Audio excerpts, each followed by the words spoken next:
Bonjour Frédéric Hoffman. Bonjour. Vous dirigez l'entreprise Metalover avec votre frère Daniel Hoffman et elle a été créée par votre père en 1964. Et comme son nom l'indique, c'est une entreprise qui travaille le métal. Pouvez-vous m'en dire un peu plus sur le début de son histoire? Alors, notre père est arrivé à Genève dans les années 50 et il a eu l'opportunité d'ouvrir son entreprise en 1964 dans le quartier des Paquis. Mais pour des raisons de proximité, de bruit dans les quartiers, il a déménagé il y a 25 ans sur Carme. Et quelles sont les valeurs de Metalover? Nos valeurs sont premièrement, je pense, humaines, notre relation avec notre clientèle, valeurs humaines avec nos employés, chose importante.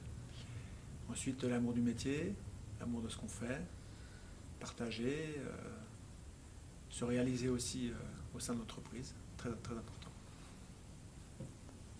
Et avez-vous constaté des changements au niveau des demandes durant son évolution? Oui, bien sûr, je pense que les premiers temps, les premières années de l'entreprise, c'était beaucoup de serrurerie générale. Maintenant, c'est vrai que par rapport à la concurrence ou bien des gens qui viennent d'ailleurs, on s'est profilé dans une niche qui est celle de l'artisanat haut de gamme, des produits haut de gamme. Donc voilà, grand changement qu'on a dû faire.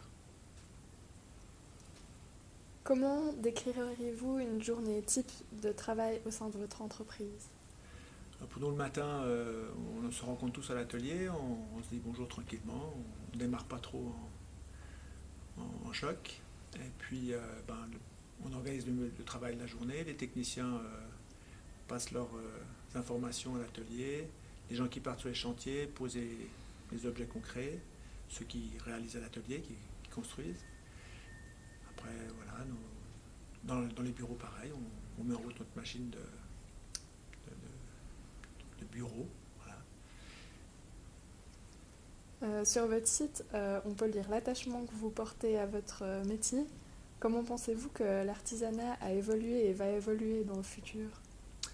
Je pense que ce qui est important, c'est qu'on puisse garder les valeurs de notre savoir-faire, surtout avec nos mains, ce savoir-faire tactile, on va dire, de tout ce qu'on peut créer encore soi-même, mais aussi quand même penser qu'il faut qu'on aille chercher la technologie. Voilà, si je donne un exemple, aller faire des découpes laser de métaux sur des machines qui sont extrêmement, des fournisseurs, on va dire, qui sont extrêmement pointus et dans la technologie. Mais de surtout pas perdre en fait nos savoir-faire avec nos mains, c'est-à-dire les dernières petites touches qui font que les choses sont très belles. Et quel est votre moment préféré durant la création d'un ouvrage? Alors pour moi, le meilleur moment, c'est quand même la création. C'est quand un architecte me demande si les choses sont réalisables et que je peux trouver des solutions pour qu'il aille au plus proche de son objet. Ensuite, peut-être trouver des solutions de la réalisation. Ça, c'est aussi important pour moi. De temps en temps, mettre en route la machine d'un dessin ou même d'aider à l'atelier. Mais je crois que ce que j'aime le plus, c'est le moment de réalisation. Et avez-vous un objet que vous affectionnez particulièrement? Alors j'ai un objet, c'est un outil que j'aime beaucoup lorsque je travaille moi dans l'atelier. C'est une meuleuse à main, une meuleuse d'angle. Je trouve que c'est vraiment un prolongement de la main. On peut y faire beaucoup de choses avec.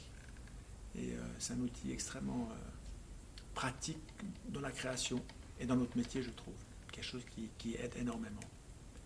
On peut lui adapter plein d'outils différents et faire de belles choses avec. Merci Frédéric pour cette interview. Merci à vous.